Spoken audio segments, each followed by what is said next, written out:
Let's take a look at some of the bad, the good, and the adjustments that the Suns made specifically in the first half against the Minnesota Timberwolves on Friday.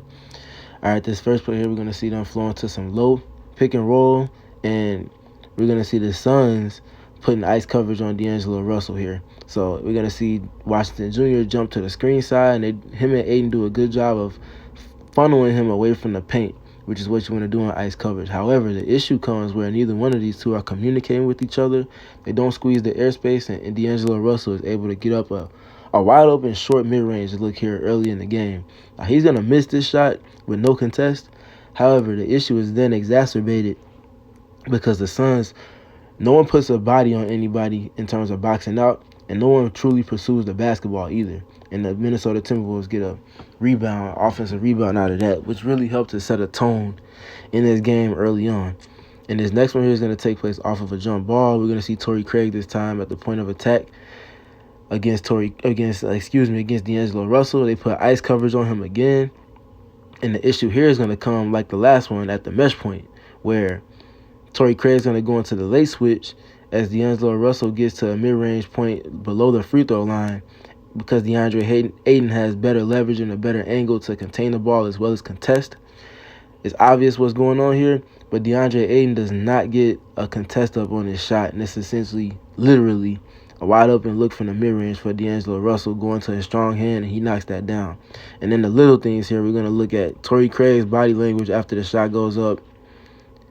He's just very confused, and it seems like he's almost fed up with the effort specifically on that rep. And you can see also, if we transition to the sideline, you can see Bismack Biyombo's fed up. He's calling a timeout knowing that they need it. And then you can look at the body language of everyone else on the sideline. No one's happy with the efforts and connectivity or lack thereof shown on that play. That's not their standard.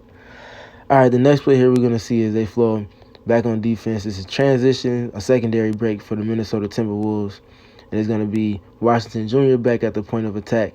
He's going to do a good job containing the ball, end up going under this initial screen, but doing a good job having a hand free to contest. He gets pinned in and stuck on the second screen on the rescreen as Russell gets back to his strong hand. But look at DeAndre Ayton as all of that's going on.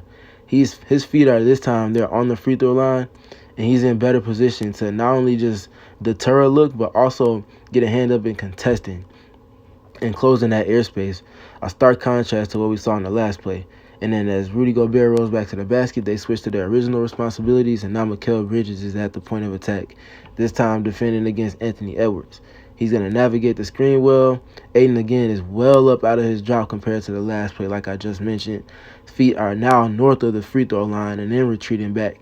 And this is going to be an all-world move put on display here from Anthony Edwards, but we've seen DeAndre Ayton give better efforts than this in pick-and-roll defense. This is not picking on Ayton. This is just pointing out what was going on and what was a majority of the issues here on these reps here in pick and roll in the first half of that game on Friday. We've seen Ayton do a better job containing the ball against a multitude of skilled finishers and athletic players in the NBA, whether it be Paul George or even someone like Jason Tatum or Kyrie Irving, containing the ball in drop coverage. He doesn't do it here, and Edwards is able to get to the basket for a creative finish. All right, here we're going to see them defending against some pistol action from the Timberwolves. And Washington Jr. elects to go under the screen spontaneously, and that's a no-no. You can't do that with D'Angelo Russell, especially going to his strong hand. This is being out of touch with the scouting report in a sense. Knowing who your responsibility is and what the strong hand is and what they like to do. Anytime Russell sees an under going to his left hand, he's pulling up, and he knocks that down. And that was the issue with Washington Jr. as well as Saban Lee in terms of kind of being out of touch in a sense at random moments with the scouting report. All right, this next play here we're going to see, this is great.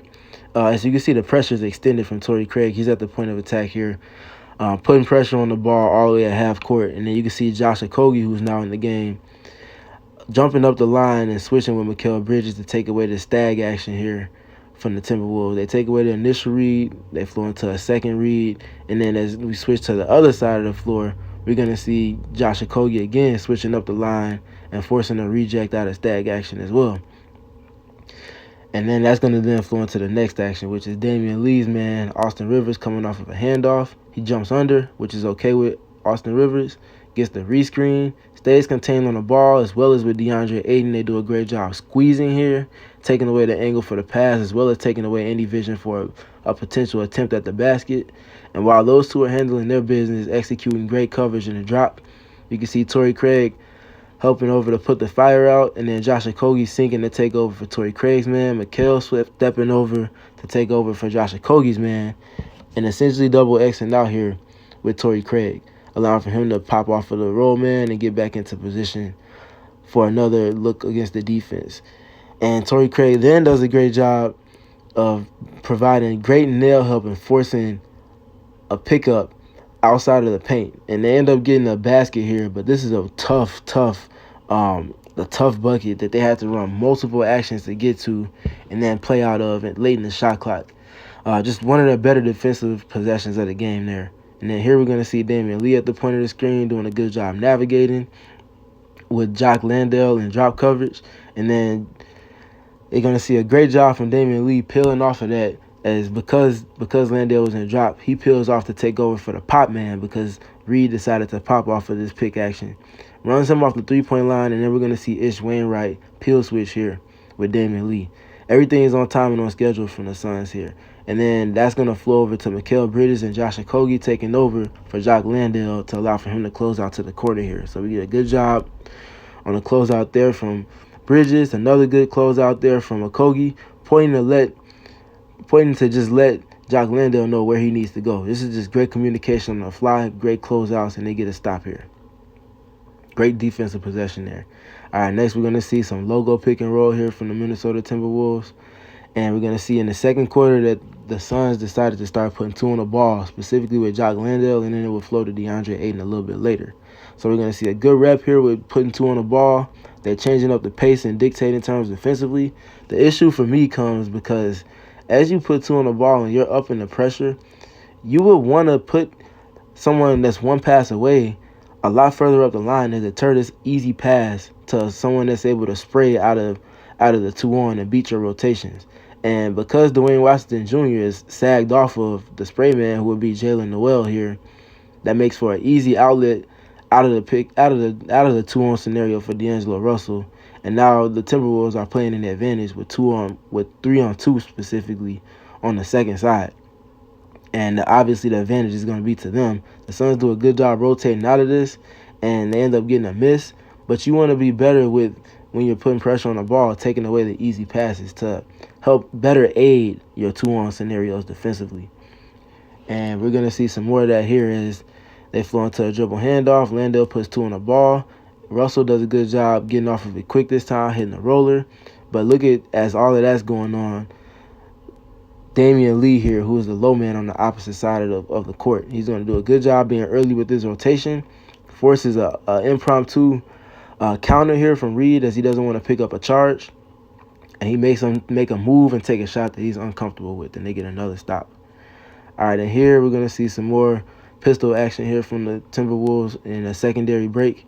We're going to see, again, two on the ball, and now is Josh Okogie here, sagged way off of Noel, allowing for an easy pass to spray out of the 2-on, which allows for the spray man to then connect to the roller with pace.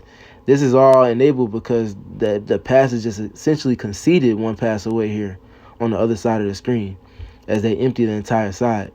And that allows for him to connect and to the roller. And while all of that is happening, Dwayne Washington Jr., the low man under the basket, is just completely late on his rotation.